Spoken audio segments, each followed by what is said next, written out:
मित्रांनो, लाडकी बहीण योजनेच्या हप्त्याबाबत एक मोठी अपडेट आहे। तुमच्या कुटुंबियातील महिलांचे हप्ते बंद झाले असतील किंवा सुरू असतील तरी केवायसी आवश्यक का आहे हे जाणून घ्या आणि तुमचा लाभ गमावू नका। नमस्कार मित्रांनो, टेक्नो शेतकरी या यूट्यूब चॅनलमध्ये तुमचं स्वागत आहे। मित्रांनो, आजच्या व्हिडिओमध्ये आपण एक महत्त्वाच्या विषयावर बोलणार आहोत, लाडकी बहीण योजनेच्या केवायसी प्रक्रियेबाबत। स्टार्टिंगमध्ये तुम्हाला मी सांगितल्याप्रमाणे कुटुंबातील एखादी महिला या योजनेचा लाभ घेत असेल, हप्ते मिळत असतील किंवा बंद झाले असतील तरी ही माहिती तुमच्यासाठी खूप उपयुक्त आहे। कारण केवायसी झाल्यावर ज्या महिला विनाकारण अपात्र झाल्या आहेत त्यांचे हप्ते 100% सुरू होतील। चला स्टेप बाय स्टेप समजून घेऊया। हा व्हिडिओ जर तुम्हाला आवडला तर व्हिडिओला लाईक करा, चॅनलला सबस्क्राईब करा आणि व्हिडिओला शेअर करा। सर्वप्रथम लाडकी बहीण योजना काय आहे हे थोडक्यात समजून घेऊया। ही महाराष्ट्र सरकारची योजना आहे ज्यात पात्र महिलांना दरमहा आर्थिक मदत मिळते। पण आता या योजनेच्या लाभार्थ्यांची केवायसी प्रक्रिया सुरू होणार आहे। याचं कारण काय? योजनेचा लाभ घेणाऱ्या काही महिलांमध्ये अनियमितता आढळल्या आहेत। उदाहरणार्थ, काही महिला नोकरी करत असून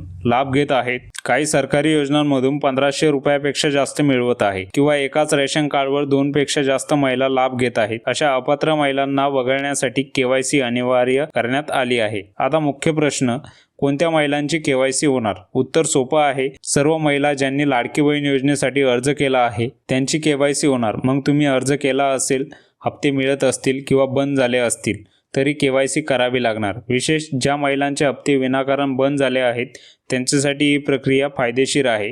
केवायसी झाल्यावर तुम्ही पात्र असाल तर तुमचे हप्ते पुन्हा सुरू होतील, पण अपात्र जर असाल तर तुमचे नाव काढले जाईल। आता केवायसी का केले जाते हे डिटेलमध्ये समजून घेऊया। जेव्हा तुम्ही फॉर्म भरेल असेल तेव्हा एक हमीपत्र म्हणजे ॲफिडेव्हिट घेतलेलं असेल। त्यात काही अटी होत्या, जसे की तुम्ही नोकरी करत नसाल किंवा सरकारी योजनांमधून 1500 पेक्षा जास्त लाभ घेत नसाल। 2 नंबरला आहे, एका राशन कार्डवर फक्त एकच अविवाहित आणि एक विवाहित महिला लाभ घेऊ शकते। जर 2 पेक्षा जास्त असतील तर अतिरिक्त नावे कट होतील।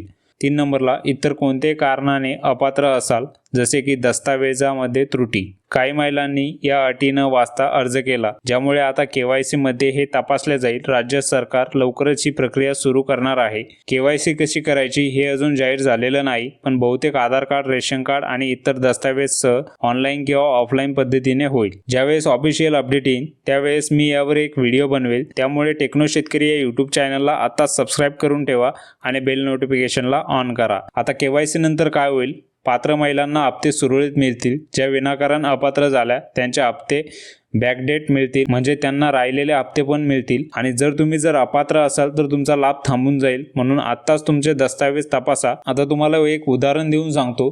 समजा तुमच्या कुटुंबियात 2 विवाहित महिला लाभ घेत आहेत, तर केवायसी नंतर फक्त एकच राहील। हे न्यायपूर्ण आहे कारण योजना खरेच गरजू महिलांसाठी आहे। मित्रांनो, ही माहिती महत्त्वाची आहे कारण लाखो महिला यावर प्रभावित होतील।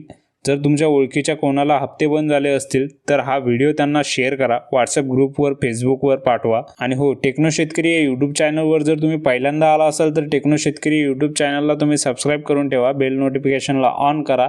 आणि तुमचे जर काही प्रश्न असतील केवायसी बद्दल, हो काही वेगळे असतील तर तुम्ही कमेंटमध्ये मला विचारू शकता, त्याचे उत्तर नक्की दिले जाईल। मित्रांनो, पुन्हा भेटूया नवीन माहितीसह नवीन व्हिडिओमध्ये। तोपर्यंत जय हिंद, जय महाराष्ट्र।